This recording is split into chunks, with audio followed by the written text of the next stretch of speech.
I believe that you run from love.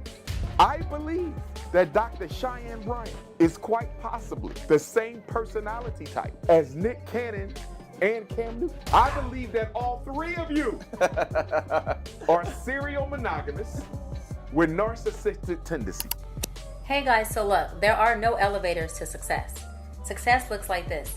You walk up the stairs, you walk up the mountain, you continue to walk up the mountain, everything falls, you start all over again. It looks like the actual paragraph you want rewritten is missing.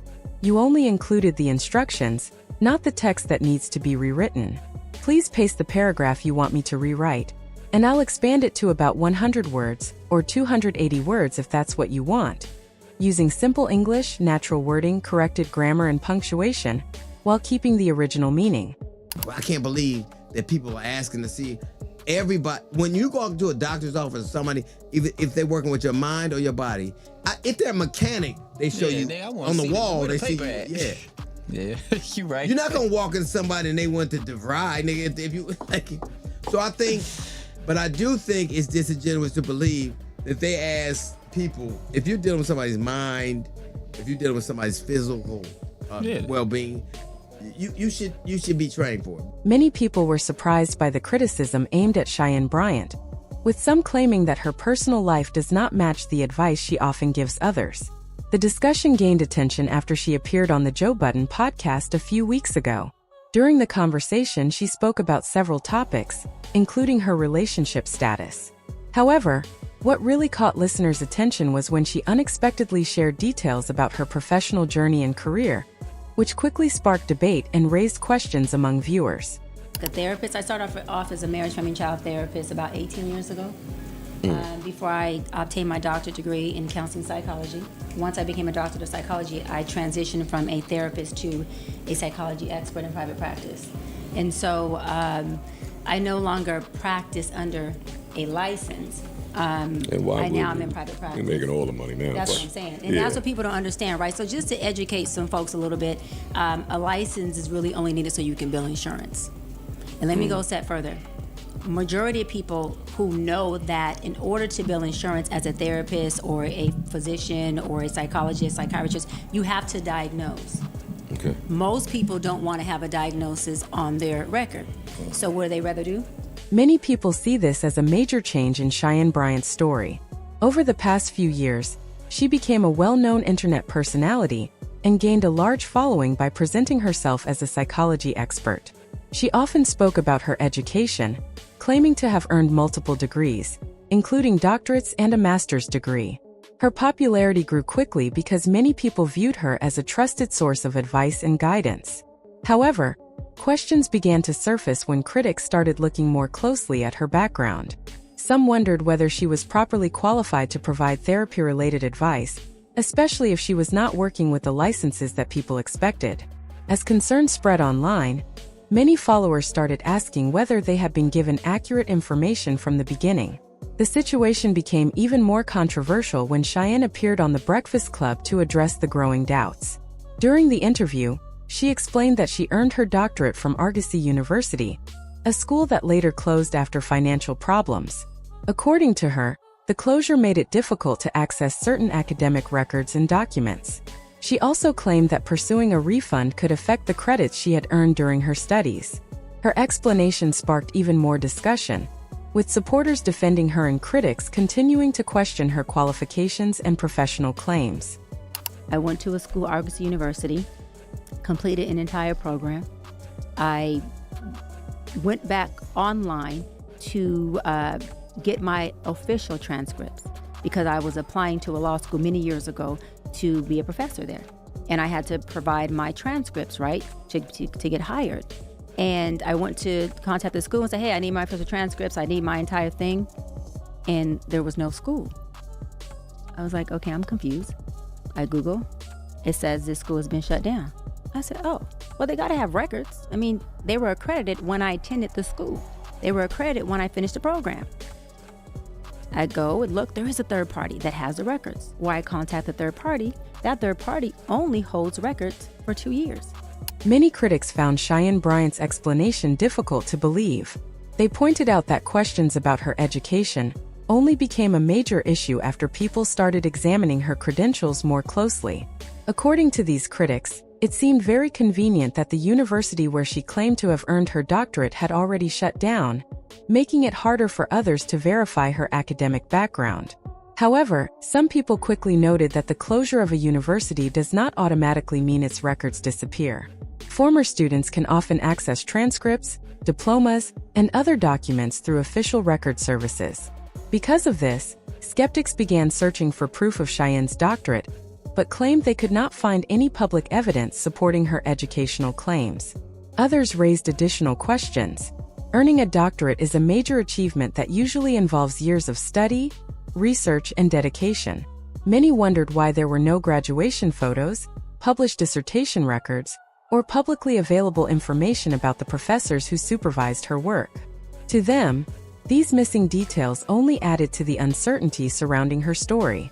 At the same time, supporters argued that a person's ability to help others is not determined solely by degrees or titles. They believe that Cheyenne's influence comes from the advice she shares and the impact she has had on her audience. As the debate continues, opinions remain divided, with some demanding proof of her credentials while others focus more on her message than her academic background. Why are you all so obsessed about Cheyenne Bryant? Like, okay, she lied. I can see if she lied and harmed people. She was on my podcast and she was brilliant. We live in a world where we act like credentials is what determines somebody's effectiveness across the board. And in some respects, it is absolutely necessary.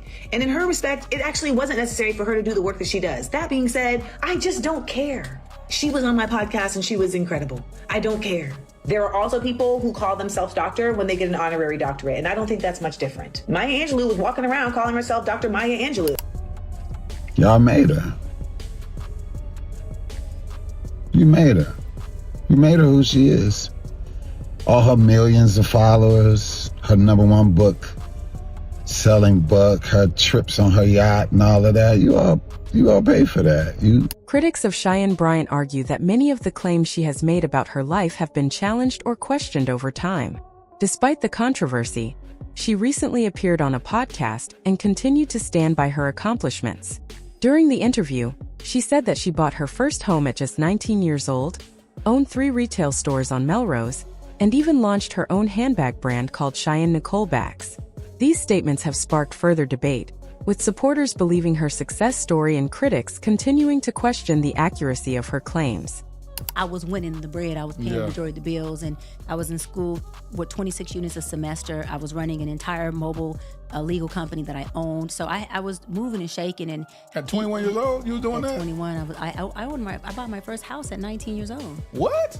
Bought my in first LA? house at 19 in the city of Long Beach, in North Long Beach. Let's go. I bought a 3-bedroom, 2-bathroom house, and then built a whole loft in the backyard and rented the whole thing out and moved in with him. Closer to my retail store that I had. I had 3 retail stores on Melrose. You know Melrose? Yes. Yeah, 3 retail stores. I was actually, I have to brag about this, y'all. I was the first, because I loved it. Yes. I was the first and youngest Black woman to ever own a... As questions about Cheyenne Bryant's background continue to grow, many people are asking for proof to support the claims she has made about her education and business success. Critics point out that she has described accomplishing an extraordinary number of things at a very young age. According to her story, she was running businesses, paying bills, taking a heavy college course load, owning a home, and managing property as a landlord while she was still in her late teens and early 20s. For many observers, that timeline seems difficult to believe. People who have attended college full-time or operated a business know how demanding those responsibilities can be on their own. Trying to balance all of them at once would require an incredible amount of time, energy, and resources. As a result, online researchers began searching for evidence of her achievements. One claim that received particular attention involved a handbag company called Cheyenne Nicole Bags. Critics say they could not find records, advertisements, news coverage, or other signs that the brand existed. Questions were also raised about her statement that she owned multiple stores on Melrose Avenue in Los Angeles. Since Melrose is a well-known shopping district, some people expected there to be photographs, business listings, media coverage, or other public records connected to those stores. According to her critics, very little evidence has surfaced. Questions have also been raised about her academic background. Some people claim that the only publicly verified degree connected to her is in apparel and fashion from California State University, Northridge. Because of this, they continue to ask for documentation supporting her other educational claims. Cheyenne's response has largely been that she does not feel obligated to prove herself to the public. However, critics argue that the situation is different because she has built a career around giving advice on personal growth, relationships, trauma, and mental health. They believe that someone presenting themselves as an expert should be prepared to verify their credentials. Others argue that her popularity grew because she appeared on major podcasts and media platforms where her statements were rarely challenged. They say her confident speaking style helped her gain credibility with audiences who viewed her as knowledgeable and trustworthy. What concerns critics most is the gap between her message and the accusations being made against her. Cheyenne often encourages people to be honest, take responsibility for their actions, and live authentically. Because of that, some feel that any misleading claims about her own background would be especially troubling. At the same time, supporters point out that many of her services are offered at relatively affordable prices. She has said that she wants to help people who may not feel comfortable with traditional institutions and are looking for guidance they can trust. The ongoing debate centers on whether her experience and advice are enough on their own, or whether the public deserves clearer proof of the qualifications she has claimed throughout her career. Okay. Most people don't want to have a diagnosis on their record. So what do they rather do? Pay out of pocket. That's what I And do. so when I realized that, I thought, well, okay, it may create a gap within our community, our Black community, who can't afford health care or afford mental health services. But it also is a way that, as a therapist, two things: you can obviously make what you deserve, because therapy is real. We're giving everything we have in there, and we're unpacking shit, and we're helping you process through things. So it's not us sitting there, well, if you're an effective therapist, saying, tell me more. Some people have criticized Cheyenne Bryant's business approach, saying it sometimes feels similar to a multi-level marketing style system. However, others argue that mental health support is already something people regularly pay for, so it is not unusual for services like hers to exist. One person shared their personal experience with her and described it as disappointing. They said they reached out to her during a time when their regular therapist was unavailable, and they were looking for a Black woman therapist for support. At first, they were interested in her advice and felt hopeful about the session. However, they explained that during the appointment, they were not asked standard intake questions, nor were they given any forms to complete, which made the process feel unprofessional. According to this account, most of the conversation focused on Cheyenne's personal life rather than the client's needs. The person felt like they were simply talking to someone casually giving advice instead of receiving structured therapy. Because of this experience, they decided not to book another session. They also explained that they were dealing with anxiety related to PTSD at the time, and were looking for real coping tools and guidance. Instead, they felt worse after the conversation and said it negatively affected their emotional state. Another individual shared a similar complaint, stating they paid $300 for a 1-hour session but felt judged rather than helped. They described feeling labeled in a negative way, which they said made their anxiety and PTSD symptoms worse. As a result, they returned to their licensed therapist for proper care. These mixed experiences have led to ongoing debate about her methods and the kind of support she provides. Dr. Cheyenne Bryant is committing wire fraud, in my opinion. Drop the doctor or provide proof, because what you're doing is wire fraud. And each instance is punishable by up to 20 years in federal prison.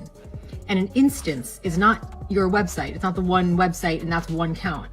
Each time a person hires you because you induced them to, by calling yourself a doctor and a psychology expert when you are neither of those things, each time someone hired you is a count of wire fraud.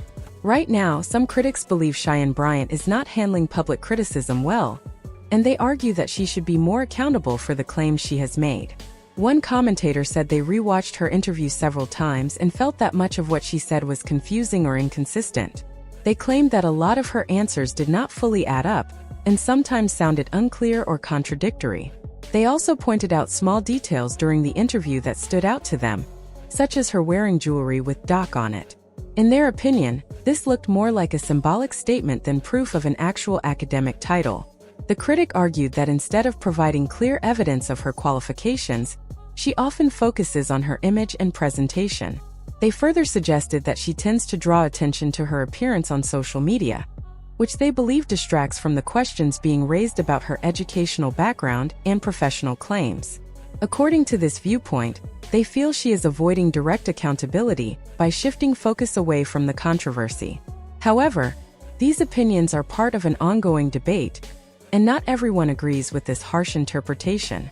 Some supporters still believe she is being unfairly judged, while others think clearer proof would help settle the discussion.